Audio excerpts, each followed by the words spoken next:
தனிநபராக இருந்தால் என்னுடைய சேமிப்பு அதிகமாகும். அதே நேரம் நான் குடும்ப நபராக இருந்தால் என்னுடைய சேமிப்பு குறைவாகும். நானும் என்னுடைய வாழ்க்கையில் முன்னேற வேண்டும் என பல லட்சம் கடன்களை வாங்கி கொண்டு வெளிநாட்டிற்கு வந்து குடும்ப சுமைகளையும் கடன் சுமைகளையும் தாங்கிக் கொள்ள இயலாமல் தங்களுடைய வாழ்க்கையை எத்தனையோ பேர் அழித்து நிற்கின்றனர். வெளிநாட்டை பொறுத்த வரைக்கும் தனி நபர் ஒருவரின் வளர்ச்சிக்கும் குடும்ப நபர் ஒருவரின் வளர்ச்சிக்கும் நிறையவே வித்தியாசம் இருக்கு. நாங்க அதை எல்லாருமே புரிஞ்சு கொள்ளணும். தனி நபராக இருக்கே அவர் குறிய வீட்டு வாடகை வந்து பெரிய அளவில் இருக்காது. அவர் ஃப்ரெண்ட்ஸோட ரூம் சேவ் பண்ணி கூட இருக்கலாம். ஒரு ரூம்ல 2 பேர் 3 பேர் என்ற கேட்க அவர்களுடைய வருமானத்தில் வீட்டு வாடகைக்கென ஒதுக்கப்படுகின்ற தொகை மிக சிறிதாக இருக்கும். அதே நேரத்தில் குடும்ப நபராக காணப்படுகின்ற போது ஒரு வீட்டு வாடகை தேவைப்படுகிறது. அது மட்டும் இல்லாமல் குழந்தைகள் காணப்படுகின்ற போது குழந்தைகளுக்குரிய செலவினங்கள் அதிகரிக்கின்றது. மருத்துவ செலவுகள், உணவு செலவுகள் என அதிகமான செலவுகள் ஏற்படுகின்றன.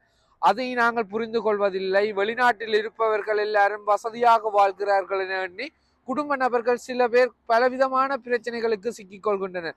பல லட்சம் கடன்களை வாங்கி கொண்டு வெளிநாடை நோக்கி பயணித்து தங்களுடைய பயணத்தில் வெற்றியடைய முடியாமல் தோல்வியை தழுவிக் கொள்கின்றனர். அது மட்டும் இல்லாமல் தற்கொலைகளை கூட எதிர்நோக்குகின்றனர். அதற்கான பதிவு எல்லாருமே புரிஞ்சு கொள்ளணும். எல்லாரும் ஒரே மாதிரி அல்ல. எல்லாருக்கும் கிடைக்கிறது எல்லாருக்குமே கிடைத்து விடாது.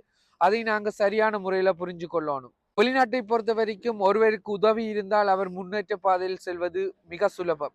அதே நேரம் உதவி இல்லாட்டால் அவருடைய வாழ்க்கை கேள்விக்குறியாகின்றது. அதுவே உண்மை. தனி ஒருவரின் வளர்ச்சி பாதையை நாங்கள் வைத்துக்கொண்டு அவர் வாழ்க்கையில் முன்னேறிவிட்டார், நானும் என்னுடைய வாழ்க்கையில் முன்னேற வேண்டும் என பல லட்சம் கடன்களை வாங்கி கொண்டு வெளிநாட்டிற்கு வந்து குடும்ப சுமைகளையும் கடன் சுமைகளையும் தாங்கிக் கொள்ள இயலாமல் தங்களுடைய வாழ்க்கையை எத்தனையோ பேர் அழித்து நிற்கின்றனர். எனவே உங்களுடைய வாழ்க்கையை புரிந்து கொள்ளுங்கள். வெளிநாடு என்பது உழைக்கலாம், ஆனால் எல்லாருடனும் ஒப்பிட்டு வாழ முடியாது. எனக்கு கிடைக்கின்ற வருமானத்தில் என்னுடைய வாழ்க்கை போகும்.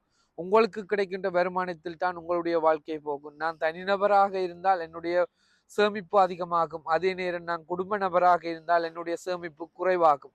அதனை புரிந்து கொண்டு உங்களுடைய வாழ்க்கையை திட்டமிடுங்கள். வாழ்க்கை என்பது வாழ்வதற்கே, இறப்பதற்கல்ல. நன்றி.